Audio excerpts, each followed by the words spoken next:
الله أكبر الله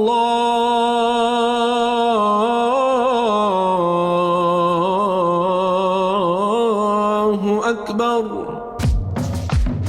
Assalamu alaikum and welcome to the Islamic Center at New York University podcast, coming to you straight from the heart of New York City. We're building an amazing Muslim community here at ICNYU where everyone is welcomed and respected no matter where you're from or where you're at. This is the place to be.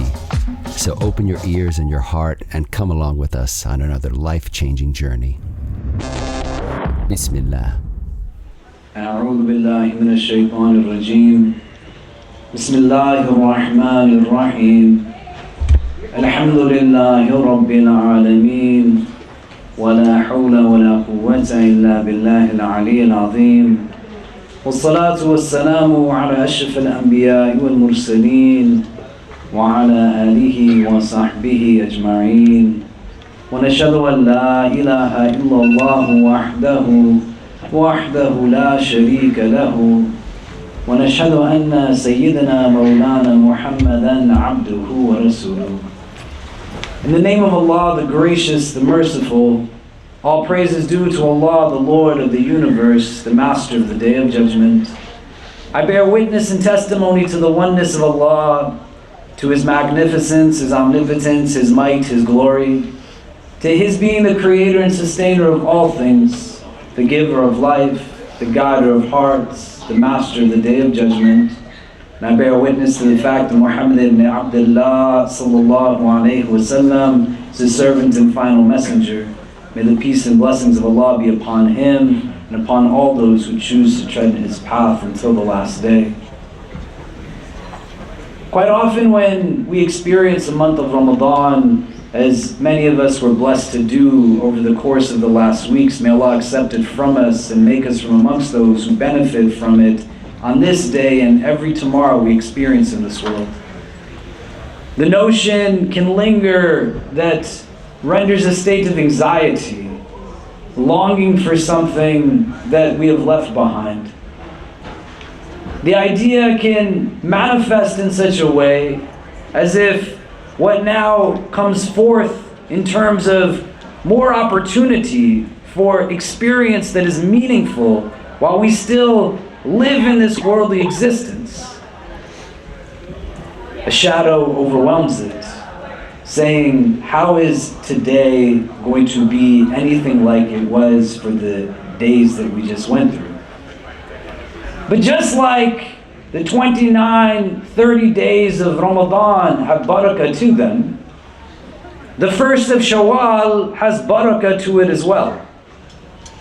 The blessings that you experience, that you were blessed to actually go through, were not meant to be something that you engage so that it informs what lies ahead in terms of a perception now that sees what is not there, but to help you to affirm everything that actually is in front of you. The notion that we want to think about is rooted in an idea that many of us understand in terms of we've heard it again and again, but where our theology posits for us an opportunity to think about where that vision might get skewed and how it's rooted in knowledge that many of us have engaged and heard at some time before, but need to think about a little bit critically in this day so that it informs how we live the days that are going to come beyond this one. In an Adamic narration of creation, the Prophet Adam, peace be upon him, is standing now centered, and everything in the heavens is commanded to prostrate to Adam alayhi salam. And everything that's in existence does so, save Iblis. And he interjects now a mindset that says that I am of fire and he is of earth, then why would I debase myself in this way? The acts that he engages in are important for us to understand because paralleled now is the opportunity, as the shayateen are unchained from these days going forward. May Allah protect us from the waswasa of shaitan. That the biggest thing that you could fall into is to replicate what the ill behaviors were of Iblis on that day. That his act is an act of arrogance. May Allah protect us from having any arrogance in our heart. His act is an act of just flawed logic. The analogy he makes has no substantive basis to it. His act is the act that initiates all acts of racism. And may Allah protect us from ever harboring any ill will towards others or the ugliest form of arrogance that believes by simply the virtue of the fact of where we were born or who we were born to or the color of our skin determines how we stratify society and let ourselves be above others in any way, shape, or form. Iblis was the first racist. You don't want to be racist, because when he stands on the day of judgment, when Al-Adl is taking us all into account, the most just, and says, Ya Allah, you kicked me out of Jannah for doing the same things that these guys do. Why are you letting them in? All of these things inform now what is critical to understand in that moment, that everyone does what Allah says to do, and everyone sees what it is that they see, but Iblis sees it different. And based off of the absence of depth to his perspective, he engages in this act of racist, illogical arrogance. May Allah protect us from it. You gotta be in a place where you understand for yourself that the vulnerability of what you might get exposed to in terms of adversarial elements that don't want us to succeed will be subjective to you. If you've never sat down and thought to yourself, well, where would I be most vulnerable? Because the entry point from Iblis into our hearts is not by anything other than our volition of letting him come in. الَّذِي يُوَسْوِسُ فِي صُدُورِ النَّاسِ, the sadr that Iblis whispers into, that chest, is the outer layer of the heart. Knocking on it the way anyone would knock on a door to gain entry. But just the same way that somebody knocks on your door and somebody knocks on my door in order to come into our home, you can't go into somebody's house without their permission. And what Allah has built us as is that by our permission, through us, Iblis comes in. Where he's going to get you is where you're most vulnerable, not where somebody else is most vulnerable. Where he's going to seek to enter is going to be based off of where your insecurities lie, your anxieties lie, where your anger surfaces to a mode of irrational behavior, where everything goes helter-skelter. But the idea is to understand that the act in and of itself that he brings you to do when you slip is not the ultimate goal, but to get you to believe through it that you are no longer in a place where you can have a relationship with your Creator. That what you did is so terrible that you are beyond the mercy, the love of Ar-Rahman Al-Wadud. That you exist in such a way that there's just no point to get back up again. If we're going to slip in the coming days, may Allah make it easy for us. Those who are around you, they're going to slip. Don't be the reason that when they're down that they fall even further. And definitely don't kick them when they're down. But you want to be able to help one another up, and you want to be able to help yourself up. And to have this consciousness, this awareness that recognizes that this is something that whether we believe it or not, it will be true. And what you've been able to do is exert now in the formation of something that can guard, so long as you don't give the entry point that says what lies ahead, there's not any gain to it because it's not what it was in Ramadan. Maybe everybody just move in close. You can make room for people as they're joining in. I didn't think this many people were going to show up to Jumu'ah today. I thought it was going to be me and our beloved sign interpreter. Ashraf would be here because he's a good Muslim. But you know. You gotta get to a place where you start to just think about it. You gotta think about belief in such a way that it's not something that you just abstractly discuss. You don't just sit in a circle and you point fingers at other people and engage in just mindless discussions that bear no real impact. You gotta sit down and just really think, what do I believe, man?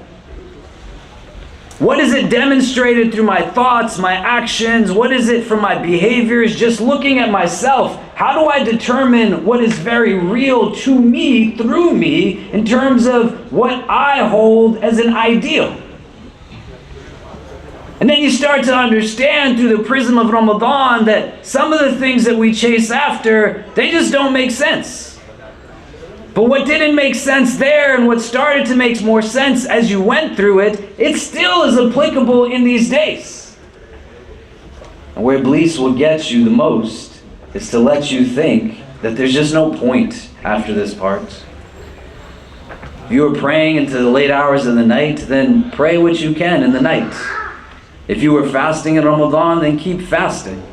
If you were in a place where you were giving in charity, you were volunteering, engaging in acts of generosity and kindness, then you want to continue to engage in acts of generosity and kindness. Don't make people's lives miserable. Be a person who is engaged in deliberate senses of beauty. The hadith says, "Inna Allah rafiqun wa yuhibbul rifq wa yu'ti ala rifqi ma la yu'ti ala al-unf." That indeed Allah Azza wa Jalla is kind and He loves kindness, and He gives for gentleness what He does not give for harshness. We were just out there talking to a sister who took her shahada like a week and a half ago. I won't say who it was, but it was Maya. And while we were talking to her, she had, mashallah, a little late to the Eid prayer in the morning. She's been a Muslim for 2 weeks. And so we looked at her and we said, "Oh man, you missed it. You got to fast for a month now." And she said, "What? Is that true?" And then she didn't know whether it was true or not. I said to the brother, "This is a lot of fun. She doesn't know."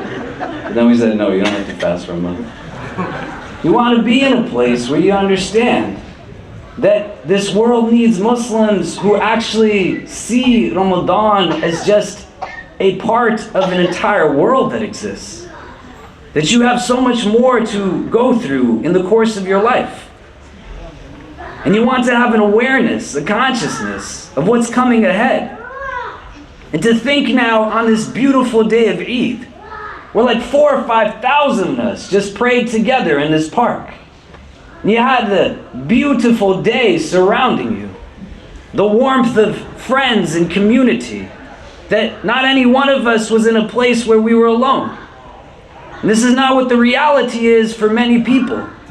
And at any moment where things get heavy and things get dark and you don't know what direction to go in, you recognize that there are moments of luminosity that can inform for yourself what actual perspective you should have.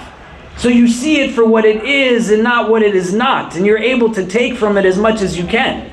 When you saw all of these lines lined up at all of these places, example that I have used before that some of you have heard, where I've taken my kids to parks all over the city, and there's been times when we've gone and they want to see what they can get from the ice cream truck or the ice cream vendor.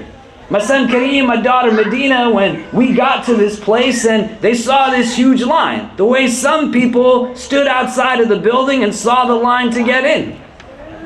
One of my kids said to me, "I don't want to wait in this line." My other kid said, "I want ice cream." So my one kid just left, and the other kid stood with me, and at the end of it, one of them had ice cream and the other didn't. And the kid that did not have ice cream said, "I wish I had some ice cream." But one of them saw the line and one of them saw the ice cream. What are you going to see? Are you going to see the heaviness of taking a subway down to a place that you came for an entire month and justify not coming to a place that you know increases you in blessings? Oh my goodness. Hey, my man.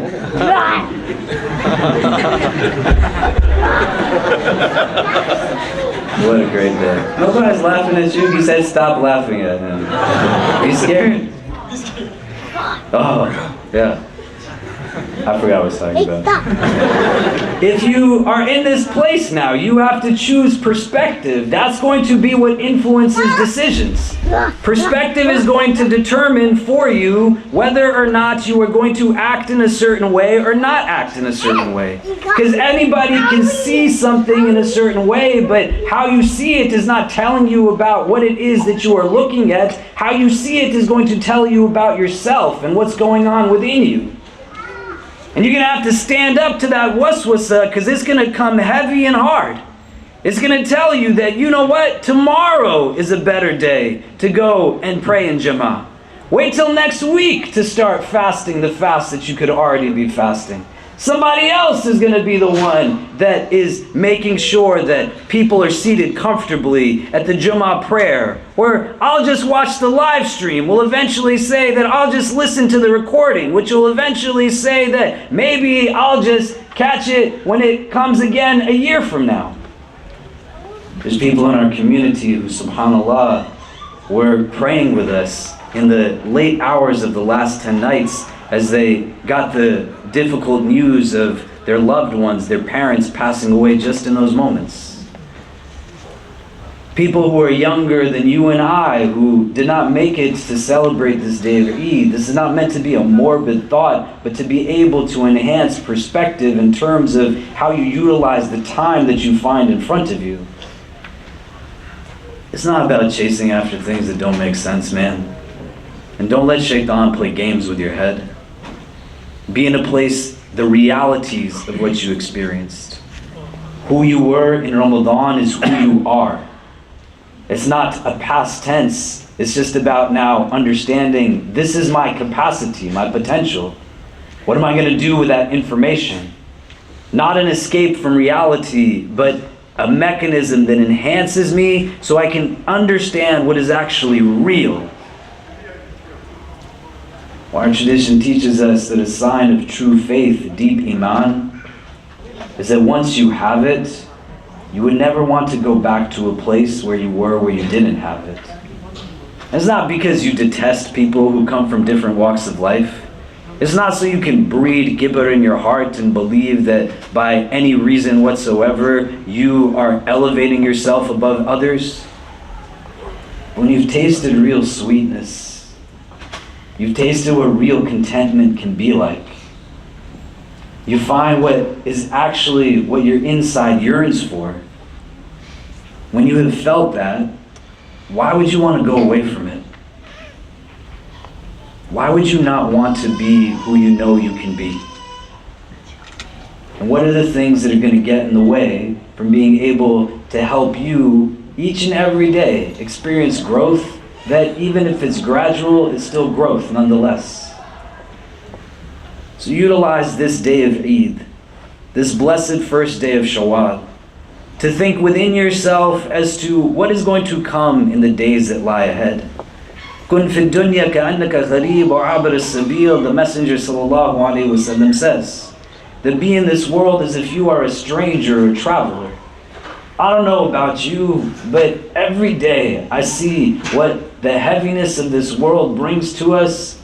It brings me to a place where I'm so grateful that Allah has given me the ni'mah, the blessing, the gift of Islam. I see some of the ways that people validate and justify treating one another, not just even out of outbursts of emotional anger, which doesn't make it justifiable, not just when they are not in control or they are running on empty or exhausted. They are literal human beings right now, as we sit and celebrate our holiday, who are sitting in places all together trying to understand the development of strategy that incorporates also, this is how many people that we will be fine with losing their lives because they don't have access to healthcare. This is how much money we will make as we continue to create funnels for communities of color, our black brothers and sisters getting pumped into the prison industrial complex so that other people can have their pockets deepened and widened. This is why it's okay for us to support a military industrial complex and glorify war day in and day out so that we can continue to sell weapons and destabilize and rebuild and destabilize and rebuild and destabilize and rebuild, because the people that were in those spaces, any of them, we don't actually see their humanity. There's humans that are like that. Can you imagine? And may Allah never make us from amongst them. If you're not grateful for the gift of this deen that's been given to you, that helps you to know better, to understand that what it is that you need doesn't always coincide with what you want. That how it is that you move forward is never in a prism of egocentricity, because there's nothing nafsi that serves as a key to Jannah. But that you and I and all of us together, we exist in a sphere of interdependence, and that what I do, whether I choose to understand it or not, or accept it or not, will bear impact on all those who are around me.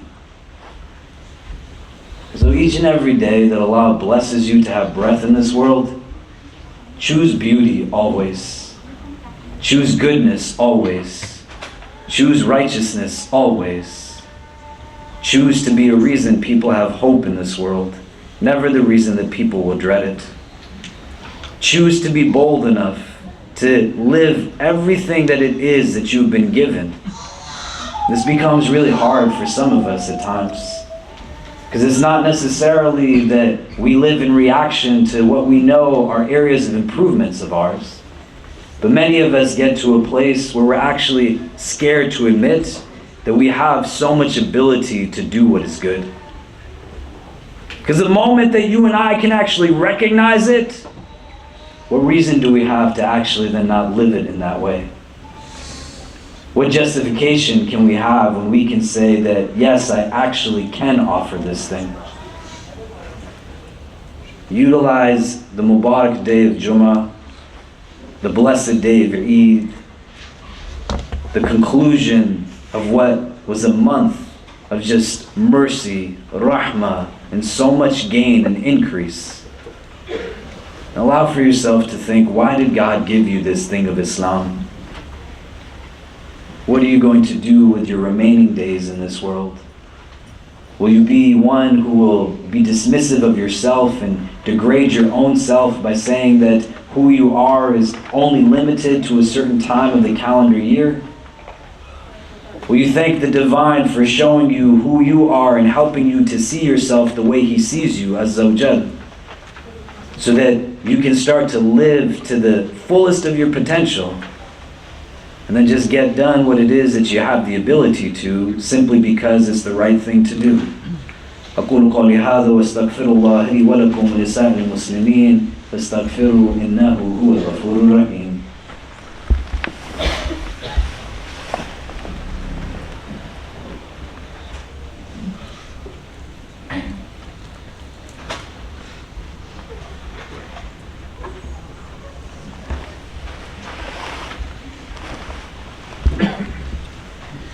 إن الحمد لله نحمده ونستعينه ونستغفره ونؤمن به ونتوكل عليه ونعوذ بالله من شرور أنفسنا ومن سيئات أعمالنا من يهده الله تعالى فلا مضل له ومن يضلل فلا هادي له ونشهد أن لا إله إلا الله وحده لا شريك له ونشهد أن سيدنا مولانا محمدا عبده ورسول. For those who are standing, we have our live stream set up. No, you can keep standing, it's okay. Yeah, whatever you're comfortable with. Sorry, we're having conversations with each other. There's a lot of people in the room, apologize. But the live stream room is set up downstairs as well. If people are kind of cramped in, but maybe we can have people move up just a little bit more to make those room for those who are still trying to get into the space.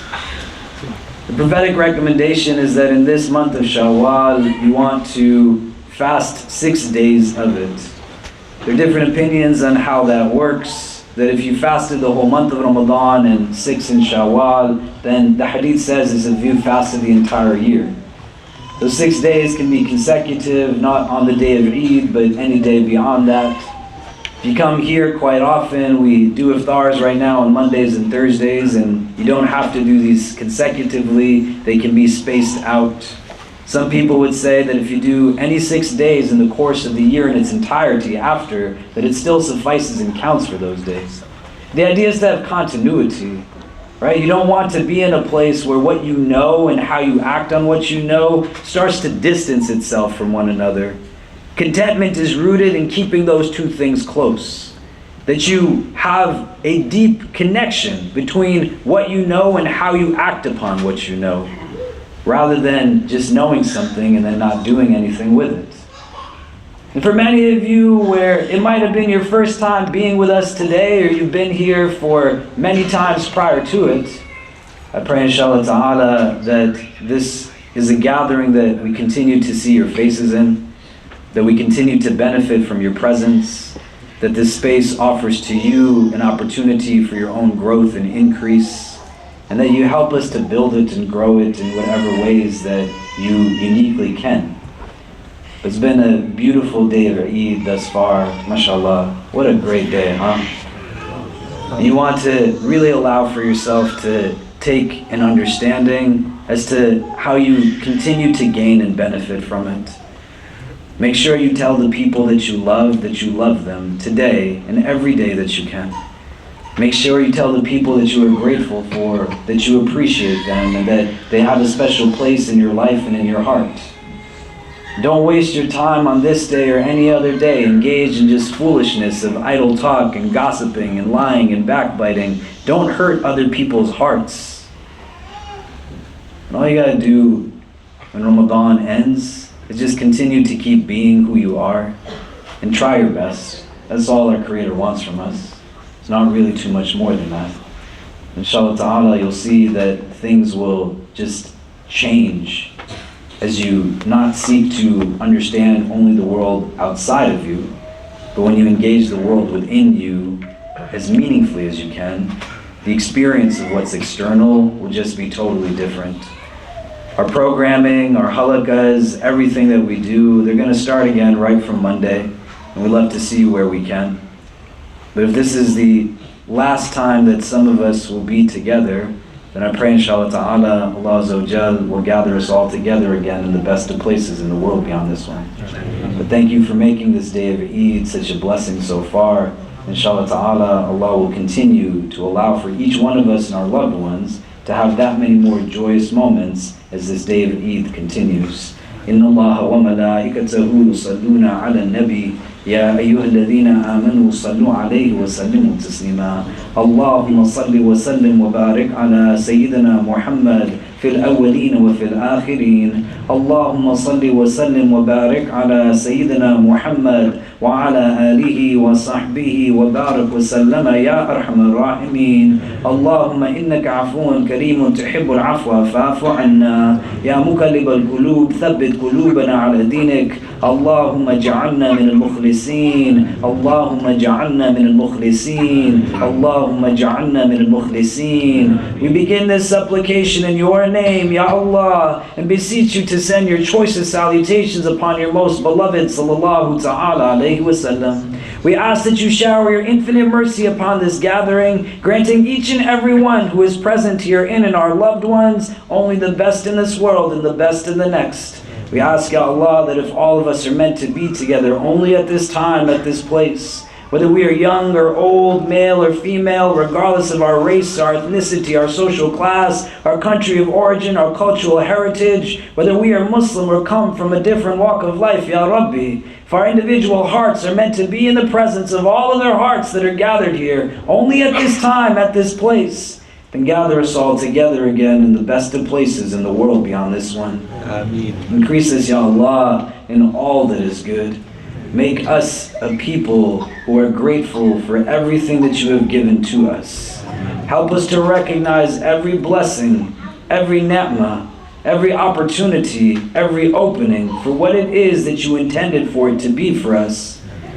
Let us never be those who utilize the gifts that you have given to us in a way that is displeasing to you. Thank you, Ya Rabb, for the gift of Ramadan. Accept from us all that we did within those blessed days and nights. Make us those who carry its lessons and make it concrete in our lives, not just by reflecting and remembering, but acting upon each and every piece of knowledge that we took from it. And if we slip, Ya Rabb, and we fall into behaviors or habits, practices that we know are things that we would never want to be a part of us, help us to be kind to ourselves, to be forgiving of ourselves, and surround our hearts with those hearts that are gentle and tender that can help us to remember always your mercy and your love. Protect us always from hearts that are not humble, tongues that are not wise, and eyes that have forgotten how to cry. Forgive us for our shortcomings and guide and bless us all. ربنا تقبل منا إنك أنت السميع العليم وتب علينا يا مولانا إنك أنت التواب الرحيم وصلى الله تعالى على خير خلقه محمد وآله وصحبه أجمعين برحمتك يا أرحم الراحمين وقيم الصلاة. We hope you enjoyed our podcast. If you're inspired by the work that we're doing at the IC and want to help keep it going, subscribe to our podcasts, follow us on social media, donate to help support us at ICNYU.org, and most importantly, keep us in your continued du'as. Until next time, inshallah. Assalamu alaikum.